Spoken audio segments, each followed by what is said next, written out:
नमस्कार दोस्तों, मेरा नाम है सोनू निगम और आप देखना शुरू कर चुके हैं सेंटर फॉर सोशल स्टडीज़ की वीडियो। तो ये मानव विकास से तीसरा पार्ट होगा। इसमें हम मानव विकास के जो विभिन्न आयाम हैं, जो विभिन्न दृष्टिकोण हैं, ये देखने की मानव विकास होता किस तरह से, यानी हम किस चीज़ से जोड़ के देख सकते हैं। याद करिए कि मैंने आपको एक बात बताया था कि हम लोग के नज़रिया, हम लोग का पुराना नज़रिया क्या है कि किसी का विकास देखने, किसी मानव का विकास देखने के लिए। तो मैंने उसमें आपको बताया था कि हम क्या कहते थे कि जिसके पास 4 गाड़ी है, 3 मंजिल का मकान है, जिसके पास सरकारी नौकरी, यानी कि जिसके पास धन दौलत है, हम कहते थे कि इस आदमी का तो विकास हो गया। तो इस तरह से हम किस चीज़ को जोड़ के देखते हैं कि आय के आधार पर जोड़ के देखते हैं मानव विकास को। कई बार ऐसा भी होता है कि कल्याण अगर किसी देश में बेहतर होता है, जैसे कि अब मैं आपको भूटान का एग्जांपल देता हूँ। भूटान में क्या है कि भूटान अपनी जो अपना विकास है या जो अपने देश की प्रगति है, उसको सकल राष्ट्रीय प्रसन्नता यानी कि ग्रॉस नेशनल हैप्पीनेस, GHN, सकल राष्ट्रीय प्रसन्नता, इसके आधार पे व्यक्त करता है। कहने का मतलब है, अगर उसके देश में हरियाली है, कल्याण है, लोग खुश हैं, तो वो कहता है कि हमारा विकास हो रहा है। तो GDP पे वो ध्यान नहीं देता, वो सकल राष्ट्रीय प्रसन्नता पे ध्यान देता। तो सब जगह अलग अलग किस्म के जो है इसको देखने के नजरिए हैं। जो आपके सिलेबस में है वो 4 है। मानव विकास के विभिन्न उपागम का वर्णन करें, ये पूरा क्वेश्चन आता है 5 नंबर में।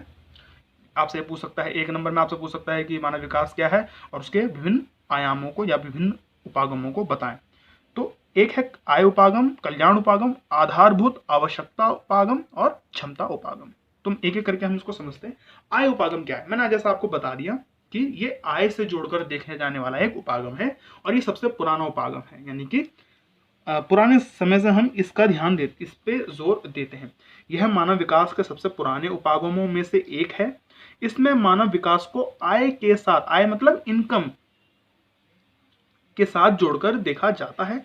आय का उच्च स्तर विकास के उच्च स्तर को दर्शाता है, यानी कि जिसके पास जिसकी जितनी आय होगी, जिस देश की जितनी अधिक आय होगी, जिस राज्य की जितनी अधिक आय होगी, जिस व्यक्ति की जितनी अधिक आय होगी, वह मानव विकास उतना ही अधिक होगा, उतना ही उच्च होगा। दूसरा है कल्याण उपागम। अब कल्याण उपागम जो है वो ये बताता है कि देश की सरकार को लोगों के कल्याण के ऊपर, लोगों की भलाई के खर्च करना चाहिए। कैसे होता है लोगों का कल्याण? भाई, आप सरकारी स्कूल बना दीजिए, तो जिनके पास पैसे नहीं है, जिनके पास आय नहीं है, वो भी स्कूल में पढ़ सकते हैं, और अगर स्कूल में पढ़ेंगे तो जाहिर सी बात है उनका विकास होगा, मानव विकास होगा। आप क्या करिए, आप सरकारी अस्पताल खोल दीजिए, जिनके पास पैसे नहीं है वो भी उसमें इलाज करा सकते हैं। और आपको मैंने पहले ही बता रखा है, संसाधनों तक पहुंच, स्वास्थ्य और शिक्षा, ये 3 महत्वपूर्ण घटक हो बनते हैं। तो स्वास्थ्य जब उनको मिल जाता है तो भी वो अपना विकास कर सकता है। तो इसका मतलब ये है कि सरकार को कल्याण के ऊपर जोर देना चाहिए, सरकारी व्यय, सरकारी खर्चा बढ़ाना चाहिए इन सब चीजों पे। अच्छा, इसमें जो आदमी होता है, जो आप हैं, जो हम हैं, वो क्या है? लाभार्थी हैं। लाभार्थी का मतलब क्या है कि हमें लाभ मिलता है इन सब चीजों से, और सभी विकासात्मक गतिविधियों के लक्ष्य के रूप में देखा जाता है मानव को। यानी कि जितने भी विकास के कार्य हो रहे हैं, जितने भी हॉस्पिटल, स्कूल, फ्लाईओवर, ये सब जब बन रहे हैं, ये किसके लिए बन रहे हैं? ये मानव के लिए ही तो बन रहे हैं, उसके विकास के लिए ही तो बन रहे हैं। तो जब हम कहते हैं कि देश का विकास हो रहा है, तो देश क्या है? आप और हम ही तो हैं। ये पेड़ पौधे पत्थर ये सब नहीं होते, आप और हम, यही देश है। तो जो भी विकासात्मक कार्य, जो विकास की गतिविधियां चल रही है, कार्यक्रम चल रहे हैं, वो मानव के लिए ही चल रहे हैं। तो कल्याण उपागम, यह उपागम मानव को लाभार्थी और सभी विकासात्मक गतिविधियों के लक्ष्य के रूप में देखता है। यानी कि वो लाभार्थी है, उसको लाभ मिलता है इन सब विकास कार्यों का, और विकास कार्य चलते किसके लिए? मानव के लिए। यह उपागम शिक्षा, स्वास्थ्य, सामाजिक सुरक्षा पर उच्चतर सरकारी व्यय का तर्क देता है। शिक्षा पर समझ गए आप, सरकारी स्कूल खोलने पर जोर देता है। स्वास्थ्य यानी सरकारी अस्पताल। सामाजिक सुरक्षा का मतलब है जैसे वृद्धा पेंशन योजना, स्कॉलरशिप देना, इसके अलावा विधवा पेंशन योजना, और जो बुजुर्ग लोग हैं उन सबको पैसे देना 60 साल से ऊपर के, ये सब सामाजिक सुरक्षा के दायरे में आता है। इनके ऊपर सरकारी का व्यय जो है वो उच्च होना चाहिए, सरकारी खर्चा उच्च होना चाहिए, तब जाके लोगों का कल्याण होगा। सरकार कल्याण पर व्यय करके मानव विकास में वृद्धि करती है। तो ये दूसरा उपागम है कि आप कल्याण में वृद्धि कर दीजिए, जिनके पास पैसे नहीं है वो भी अपना विकास कर सकते हैं। तीसरा है आधारभूत आवश्यकता उपागम। इसे न्यूनतम आवश्यकता उपागम भी कहते हैं, मिनिमम नीड प्रोग्राम जिसे हम कहते हैं, बेसिक नीड्स अप्रोच।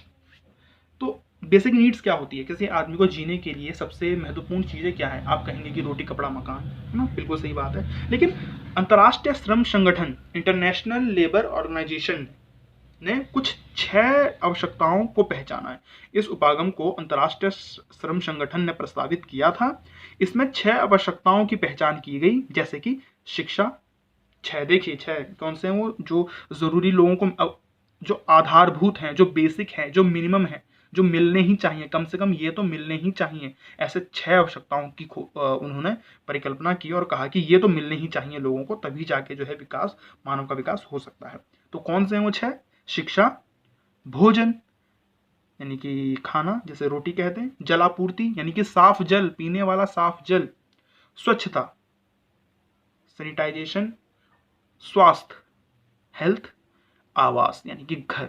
ये 6 चीजें मिलनी चाहिए और ये 6 चीजें उन लोगों को प्रोवाइड करानी चाहिए जो इन तक नहीं पहुंच सकते, यानी कि जो गरीब वर्ग है, जो परिभाषित गरीब वर्ग है, जो गरीबी रेखा से नीचे आता है, उन्हें यह 6 आवश्यकताओं की पूर्ति करनी ही चाहिए। मिनिमम खर्च इस पे करना ही चाहिए सरकार को और ये प्रोवाइड कराना ही चाहिए, तब जाके जो है मानव विकास होगा। एक तो तीसरा ये है।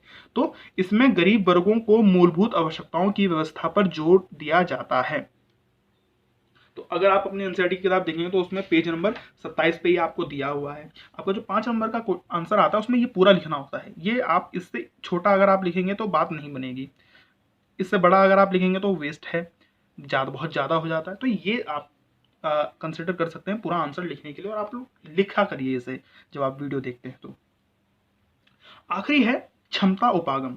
अच्छा, इसका ये जो क्षमता उपागम है ये अमर्त्य सेन का दिया हुआ है। अमर्त्य सेन भारतीय प्रोफेसर हैं, भारतीय अर्थशास्त्री हैं।